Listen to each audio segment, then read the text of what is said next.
This documentary broadcast is brought to you by the Environmental Investment Fund of Namibia.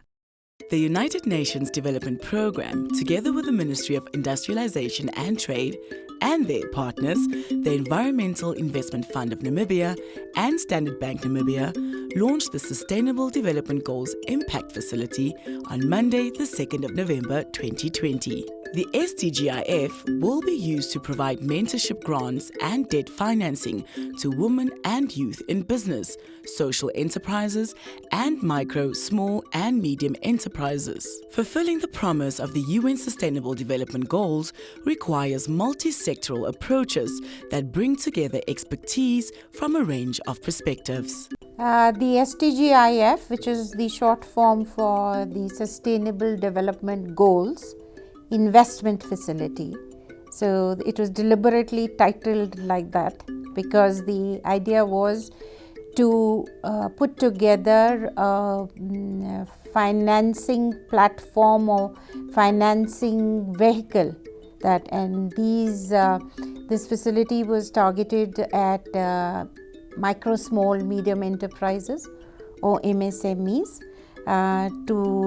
who are working in these areas in terms of creating employment, even doing their entrepreneurship in the areas of sustainable development goals.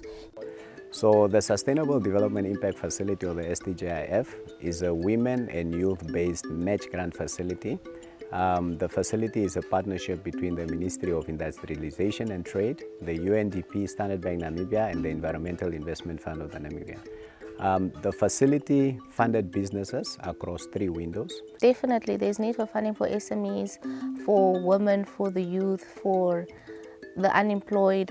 A lot of people are thinking of going into the sector and try to make ends meet. We looked at businesses that were feasible and that would see that if we do fund it, there is a future for the business, and with the funds they wouldn't just be stagnant but would be able to empower and continue. Majority of beneficiaries are women and 66% youth.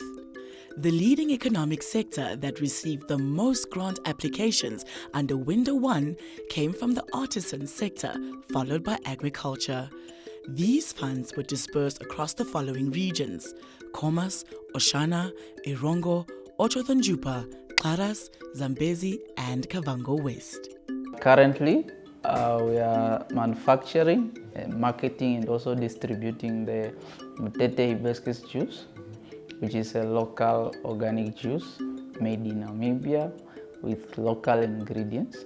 We're actually at boot camp right now, and we actually started building this camp about 2 years back. That's in 2020. And actually, when we started, there was nothing here. It was completely nothing, and we just came up here. So Miyombo is a sawmill. The sawmill is also known as a timber processing company.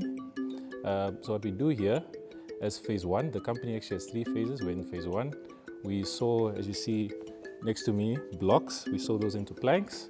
And we've got different machines that do that. We've got 3 types of machines because we want to make a perpendicular and parallel plank so that when the carpenters receive them, they've got a perfect product. And we got funding from the IF and the project to be able to start phase 1 or to grow into phase 1. Yeah. No, we are a long-standing partner for Namibia, the government and the people of Namibia. We've been here since independence. Since before independence, we've actually been supported. And as I said, our mandate is to work with the people and the government, to support the priorities, the national priorities. And we will continue to work with them. We are not donors, but we are development partners. We try and get whatever resources we can to support the country, but we work alongside the government and the people. So their priorities are our priorities. So within our own comparative advantage and technical capacities, we support them. This documentary broadcast was brought to you by the Environmental Investment Fund of Namibia.